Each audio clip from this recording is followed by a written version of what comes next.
Jeshi la Polisi Tanzania limepata taarifa za watu ambao sio raia wa Tanzania kuwa wameingia nchini kwa njia zisizo rasmi kwa nia ya kufanya uhalifu ikiwepo vurugu.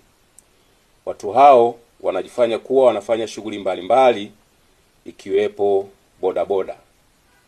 Taarifa zinasema watu hao wapo katika mikoa ya Arusha, Dar es Salaam, Mbeya, Mwanza, Songwe na mikoa mingineyo.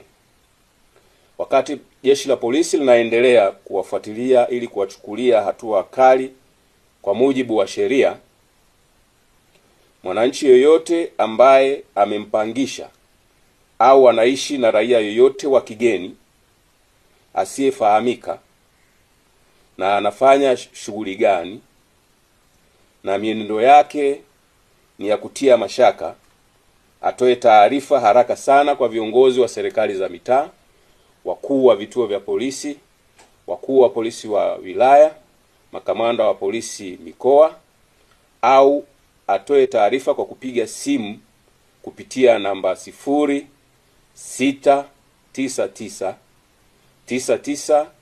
0699998899. Asipotoa taarifa na watu hao wakikutwa nyumbani kwake au kwenye biashara yake, hatua kali za kisheria zitachukuliwa dhidi yake. Jeshi la polisi linaendelea kuhakikishia wananchi kuwa kwa kushirikiana na vyombo vingine vya ulinzi na usalama vinaendelea kuhakikisha taifa letu linaendelea kuwa salama na lenye amani. Jamhuri ya Muungano wa Tanzania, waheshimiwa makamu wa rais wastaafu, waheshimiwa marais wastaafu wa Zanzibar, mawaziri wakuu wastaafu, Jaji Mkuu wa Mahakama ya Tanzania, Jaji Mkuu wa Zanzibar, wakuu wa vyombo vya ulinzi na usalama, viongozi wote kutoka Tanzania, mwenyekiti wa Tume Huru ya Taifa ya Uchaguzi, viongozi wa vyama rafiki Frelimo na CNDD-FDD na vyama vya siasa vya hapa nchini, waheshimiwa mabalozi, wakuu wa taasisi na mashirika ya kimataifa na wawakilishi wa nchi mbalimbali, waheshimiwa wabunge wateule, wawakilishi wateule na madiwani wateule, waheshimiwa viongozi wetu wa dini, ndugu waandishi wa habari na wananchi kwa ujumla, mabibi na mabwana, Tanzania oye! Nianze kwa kumshukuru sana Mwenyezi Mungu kwa kuturuzuku uhai na kutuwezesha kushiriki sherehe hizi za kihistoria kwa taifa letu. Pili, ni washukuru Watanzania wote kwa imani yao kwa Chama cha Mapinduzi na kwa mapenzi makubwa na kutupa mimi na makamu wa rais fursa hii adhimu ya kuwatumikia. Shukrani za kipekee kwa viongozi na wanachama wa Chama cha Mapinduzi kwa namna walivyoendesha kampeni kwa mafanikio makubwa sana. Nishukuru tena Tume ya Uchaguzi kwa kuratibu na kusimamia mchakato mzima wa uchaguzi kwa ufanisi usiotiliwa shaka.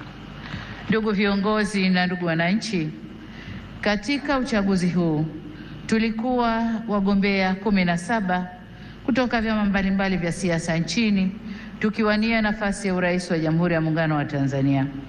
Napenda kuwashukuru sana wenzangu 16 ambao kwa hakika wameonyesha ukomavu wa kidemokrasia kwa kuendesha kampeni ambazo tulishindana kwa hoja na sote tulionyesha kuwa siasa sio vita. Tumemaliza vyema uchaguzi na kumpongeza aliyeshinda. Aidha, nitumie fursa hii pia kumpongeza sana Rais wa Zanzibar na mwenyekiti wa Baraza la Mapinduzi, Mheshimiwa Dr. Hussein Mwinyi na vyama vya siasa vilivyoshiriki uchaguzi Zanzibar kwa kumaliza uchaguzi kwa salama na amani. Zanzibar oye! Pongezi zangu pia ziwaendee wote walioshinda kwenye nafasi za ubunge, ujumbe wa Baraza la Wawakilishi na udiwani kote nchini. Kwa wote niwaambie, uchaguzi umekwisha. Sasa baada ya kuapa tukafanye kazi ya kulijenga taifa letu na kujenga utu wa Mtanzania. Waheshimiwa marais, viongozi, ndugu wananchi, shughuli inakuwa nzuri na ya kufurahisha ikihudhuriwa na ndugu zako wanaokupenda. Tanzania leo imejawa na furaha kubwa kuona baadhi ya waheshimiwa marais wenzangu na viongozi mbalimbali wa nchi jirani na nchi marafiki wamejumuika nasi katika tukio hili. Pamoja na kwamba tulitoa mwaliko kwa muda mfupi, kwa wale walioshindwa kushiriki, tunatambua uzito wa majukumu yao na tunajua mioyo yao ipo pamoja nasi. Tunashukuru pia wote waliotuma salamu za pongezi kwetu. Tunasema asanteni sana. Ndugu wananchi, uchaguzi ni fursa kwa wananchi kueleza matakwa yao ya aina ya viongozi wanaodhani wataweza kuwatumikia vyema na kuwaletea maendeleo endelevu. Kipindi cha kampeni tuligawika kiitikadi na kishabiki kama taifa, ila baada ya uchaguzi kufanyika, anayechaguliwa na wengi huwa ndio chaguo la nchi na anapaswa kuwa mtumishi wa wananchi wote, waliomchagua na waliochagua wagombea wengine na hata ambao hawakushiriki uchaguzi. Kwa sisi tuliochaguliwa, ahadi yetu kwenu wananchi ni kulitumikia taifa hili kwa nguvu zetu zote, vipawa vyetu vyote na maarifa yetu yote. Ndugu zangu wa Tanzania, ni vyema tutambue kwa uchaguzi mkuu wa viongozi wa serikali ni mchakato wa msimu mmoja tu ndani ya kipindi cha miaka mitano. Muda mwingine wote maisha lazima yaendelee. Hivyo basi jukumu letu sote kwa pamoja ni kujenga nchi yetu na kuifanya kesho yetu iwe bora zaidi kuliko jana yetu.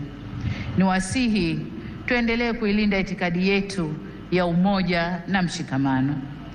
Ndugu zangu, wote tunaitakia mema nchi hii, tumesikitishwa na kuhuzunishwa na matukio ya uvunjifu wa amani, upotevu wa maisha na uharibifu wa mali za umma na mali za watu binafsi kwenye baadhi ya maeneo hapa nchini, hasa kwenye majiji na miji. Kilichotokea hakiendani na taswira na sifa za Kitanzania na sio Utanzania. Haikutushangaza kuona kuwa baadhi ya vijana waliokamatwa kutokana na kadhia hiyo wametoka nje ya Tanzania. Vyombo vyetu vya ulinzi na usalama vinaendelea kufuatilia na kuchunguza kwa undani zaidi kilichotokea na kuirudisha nchi katika hali tuliyoizoea kwa haraka. Kamati ya ulinzi ya kitaifa na kamati za ulinzi za mikoa na wilaya, na wataka muhakikishe kuanzia leo maisha ya wananchi yanarejea mara moja.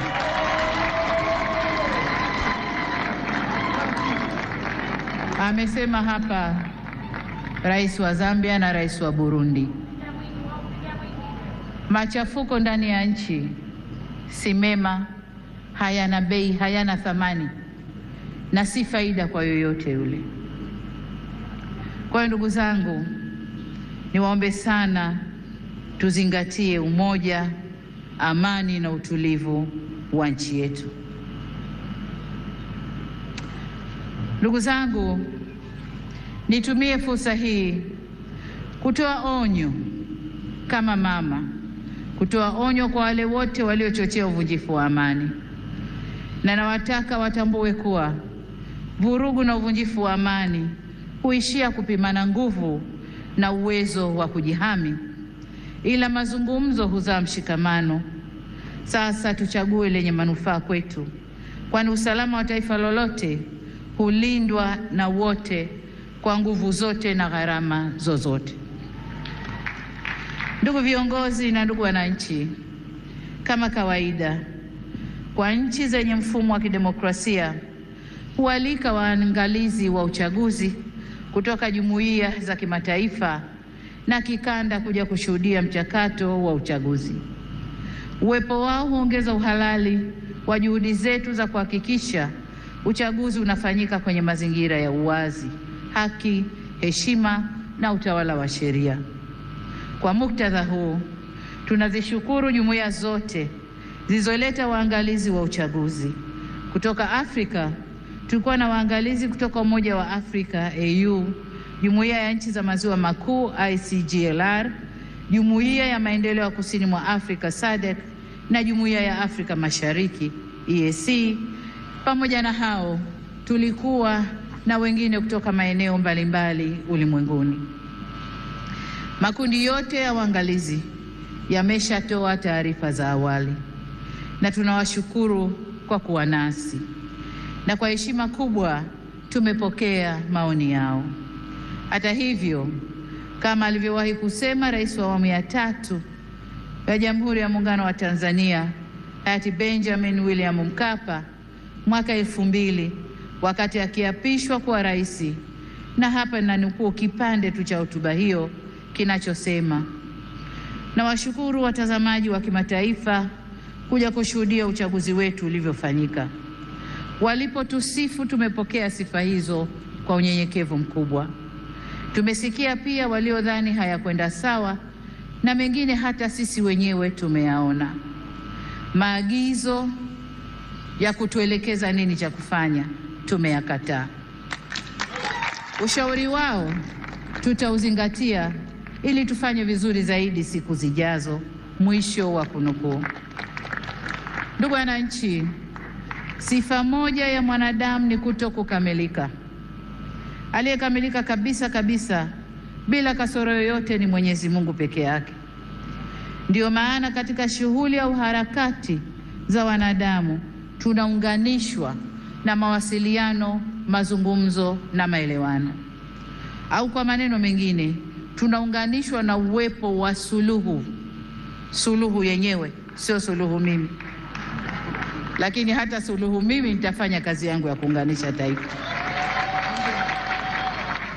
Kwa hiyo tunaunganishwa na uwepo wa suluhu ya mambo katika jamii zetu. Kama mnavyofahamu, katika kuliunganisha taifa, serikali ya awamu ya 6 tulianza na falsafa ya R4 inayosimamia misingi ya kuzungumza na kuelewana, kuvumiliana, kubadilishana au kubadilisha mwelekeo baada ya maelewano na kuendelea kujenga taifa letu. Tunapoendelea mbele, hatutachoka wala kurudi nyuma kwenye kusimamia yote yanayohusu kujenga umoja na mshikamano wa taifa letu. Ndugu wa Tanzania, mkusanyiko wetu leo hapa sio kwa ajili ya kuwazawadia walioshinda kwenye uchaguzi, la hasha, bali ni matakwa ya kikatiba ya kukabidhiwa dhamana ya kuwa mtumishi mkuu wa taifa katika kuleta maendeleo endelevu kwa maana ya uimara wa kiuchumi, kisiasa, kidiplomasia na kijamii. Ili tuweze kuyatimiza hayo, hatuna budi kuhakikisha tunahimizana umoja na upendo kwa nchi yetu. Tunadumisha amani na kuheshimu sheria za nchi. Kinyume cha hayo, maandamano, vurugu, uvunjifu wa amani husababisha maumivu na havileti manufaa wala faida kwa yoyote yule. Ni wasihi wa Tanzania tuchague hekima badala ya ghadhabu, busara badala ya mihemuko, upendo badala ya chuki, uvumilivu badala ya vinyongo, umoja badala ya mgawanyiko, na amani badala ya vurugu. Lakini vile vile ni wajibu wetu kuchagua unyenyekevu badala ya kiburi na huruma badala ya hasira. Taifa letu ni moja na lina nguvu zaidi kuliko mtu yoyote yule. Demokrasia haipimwi kwa nani kashinda uchaguzi, bali kwa jinsi tunavyoendesha mambo yetu baada ya uchaguzi. Tutakuwa na nguvu zaidi pale kila sauti chanya au hasi zitakaposikilizwa, kuheshimiwa na kuthaminiwa, na vile vile tunapoweza kuponya wenye maumivu. Hii si kazi ya upande mmoja wa serikali peke yake.